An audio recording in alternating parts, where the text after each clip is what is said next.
Hello, and welcome to this time lapse. We've got here little toddler Angelina. This was my most recent commission, and I'm working on the Pastelmat paper here. This is the A3 size, and I'm working in the light grey color here. There's no particular reason why I chose the light grey. It's just kind of what I had lying around. I've slowed this one down right. I can't talk today. Let's try again. I've slowed this right down so it's a bit of a longer one so you could see what I'm doing. Basically, as always, starting with my background, and I didn't want a flat background, so I've actually got quite a bit of colors in there. I've got a range of pinks, very light tinted pinks from Unison, as well as some from Blue Earth Pastels, and I've also got some grays, kind of more like lilac-y grays, very subtle, very soft. So it may look a bit flat here, like it's one color, but it's actually not. It's created a bit of a marbly, mottled sort of background. Now, I've worked mainly in pastel pencils for this subject, and I'm using the Caran Dache, Creta Colour, and the Carbethellos. And I've actually used one of the Derwents in the chocolate color.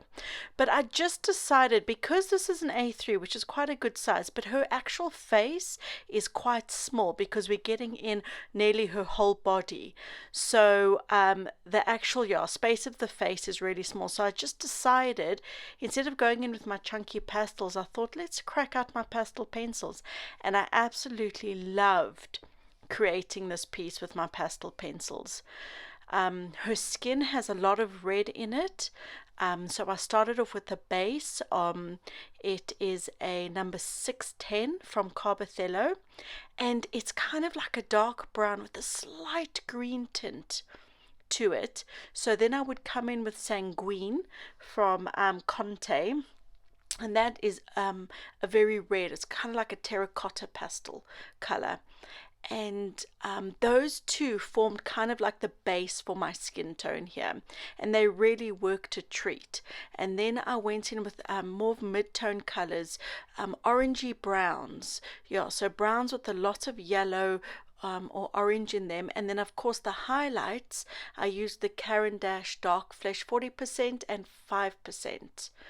And that's kind of like how do I say it, a bit of like a gray tint to the skin, but it just works really beautifully. I'm very happy with these pastel pencils and the color of her skin. As always, of course, I've also used my Creta Colour browns. I absolutely love that set. I use it for everything.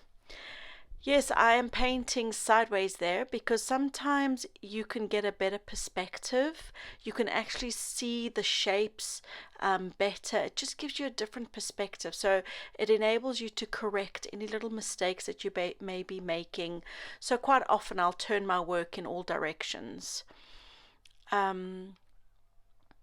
What I did for this piece is I did an initial line drawing, and then I took some pastel pencil on the back of the paper, stuck that to my actual pastel mat, and then just went over with a pen, and then you had the outline come through on the pastel mat. And then I took Fixative by Claire Fontaine, I think it's called Pastel Freeze or something like that, and I actually sprayed and I fixed in because I didn't want to spend hours correcting her features. When you're doing a people portrait, it is vital, absolutely vital, that you get the likeness, and I didn't want to spend lots of time fixing my mistakes, because I've done a few people portraits in the past and they notoriously take me double the time of anything else. And I haven't done a people portrait for about a year, but I have to say to you, this one flew off the easel. I was so surprised. And I remember listening to an artist, I can't remember who it was Yonky Doodles ago, and he said something. He said, if you want to paint people, paint everything else except people. And I was like, that makes no sense at all. But literally for the past year, I have not painted any people. I've been doing lots of still lives, animals, florals. And when it came back to painting this little girl, I it just came together so nicely. And those words that artist had said kind of stuck in my brain. I was like, oh, you were right. There's a lot of pressure, I feel, when you dealing with a people portrait, as I said, because you have to get the likeness in there. When I was working on her hair and her headband, I could relax because I was just looking at shape and color, and in my brain I didn't feel so intimidated.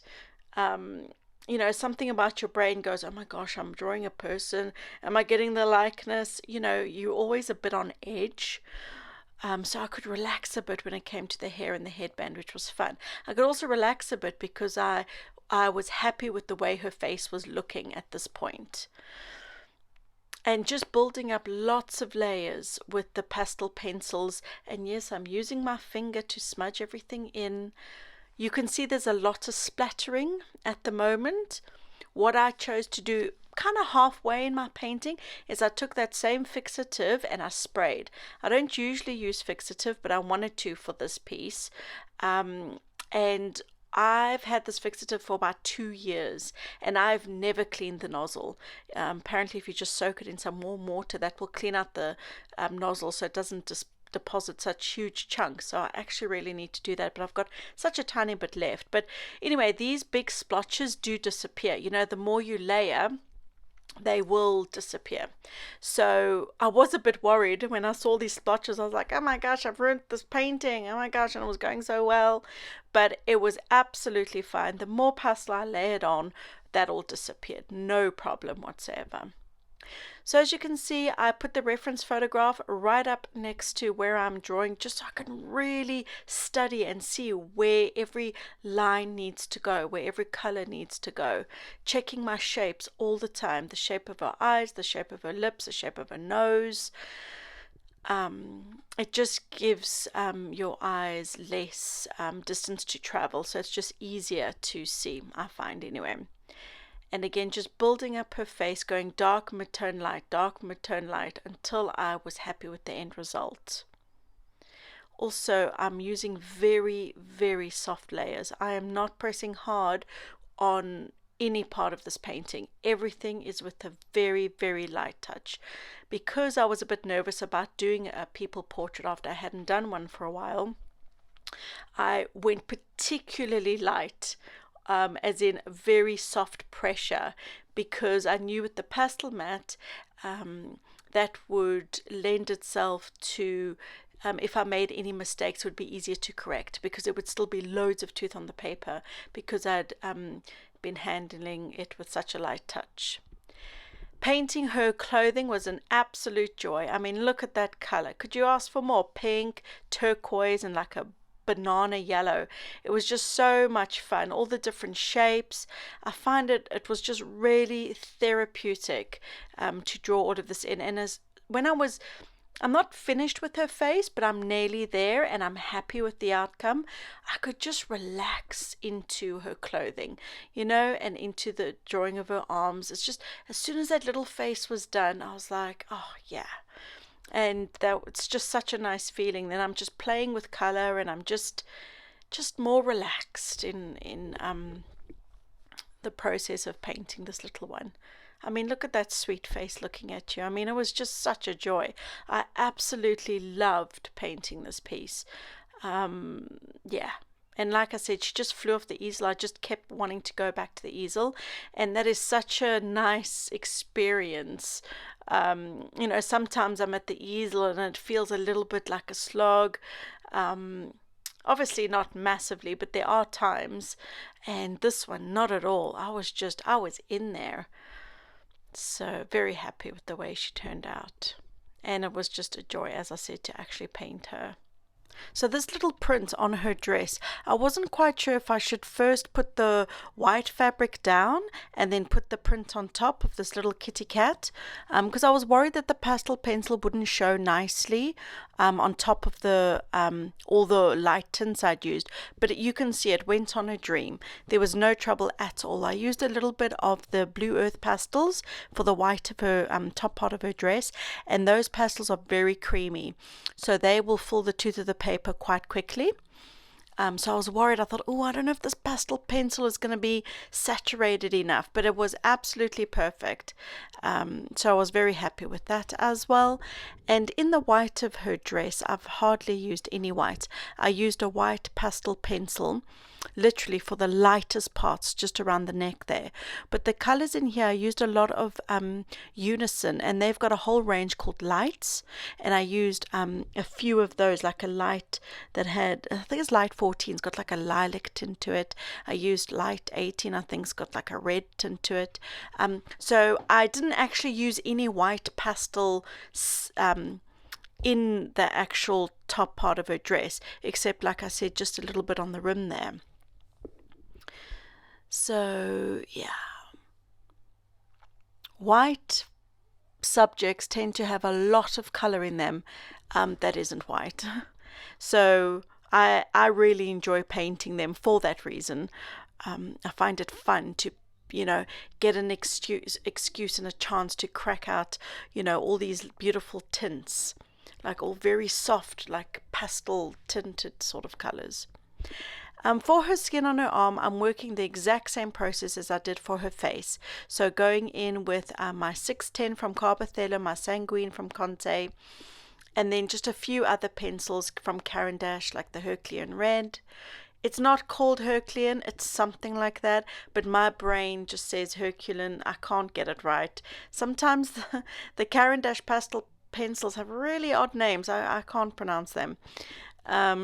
But just using a mixture to build up those skin tones, making sure I've got some yellow, some red, and then, like I said, like a little hint of green that was in the brown coming through there. And I didn't spend too much time on her arms. The face took me the longest, and that was my absolute focus. I found once I got her face done and I felt her face and her likeness were there, everything else I could just relax into. As I mentioned before, I could just relax into the painting, which is such a nice feeling.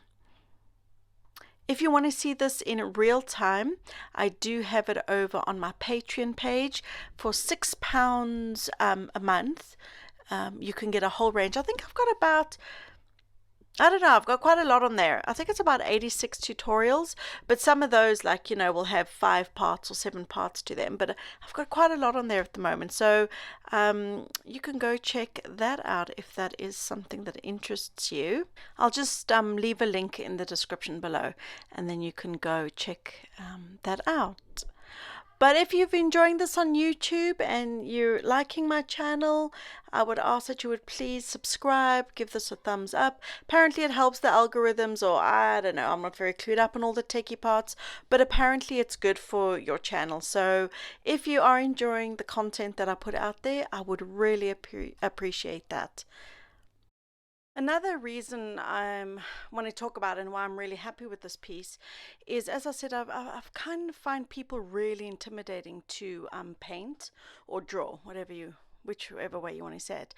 And I was really happy with this one because I could see that through the years of me painting every day, I think it has been about 3 years now, I will paint most days, whether I paint for 5 hours or I literally sketch something for 3 minutes. Like for my YouTube shorts, sometimes, I'm sitting in the car waiting for the kids to get out of school. I've got, 20 minutes. I'll do some admin-y things, and then I'll do a quick sketch, and it may take 3 minutes or 5 minutes. But I'm doing something every single day, and I can see the payoff. I can see the difference, and it's always just so encouraging when you can see that you're going from A to B. And like I said, also, this usually in the past, a people portrait would take me at least 20 hours. This did not. This took, roughly 6 or 7 hours, which is phenomenal. I'm really happy with that. And it was joyful rather than me pulling my hair out. So just to encourage you, it really, really is vital, I think, for you to be doing a little bit of something. Maybe not every single day. I do, because I'm pushing myself. but to at least, don't do something once a month. I mean, if it's an absolute hobby, of course, but I'm saying if you want to be a professional artist, or you're starting out as a professional artist, or you're not unhappy with the way your work looks, don't give up and just keep going. And the more you practice, I really think, practicing with the right tools, practicing, your value studies, your shapes, you will get there. You will get there. So anyway, I hope you've enjoyed this. It is coming to an end now. See you next time. Bye.